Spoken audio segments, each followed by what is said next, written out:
জুলাই অভ্যুত্থানের শহীদ গোলাম নাফিসকে নিয়ে এবারের ২১শে বইমেলাতে বই নিয়ে এলেন লেখিকা আফরোজা আক্তার সীমা।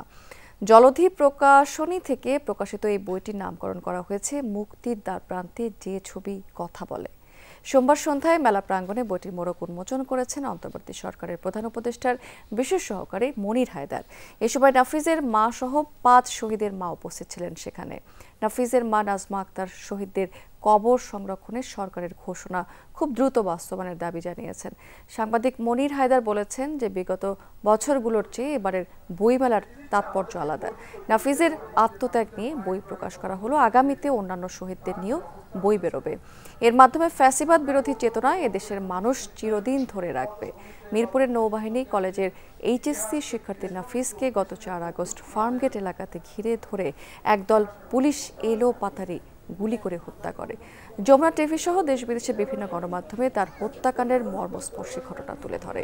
সর্বশেষ জুলাই গণহত্যা নিয়ে জাতিসংঘের প্রতিবেদনেও নূর মোহাম্মদের রিকশায় নাফিজের নিথর দেহ নিয়ে যাওয়ার ছবিটি প্রচ্ছদ করা হয়।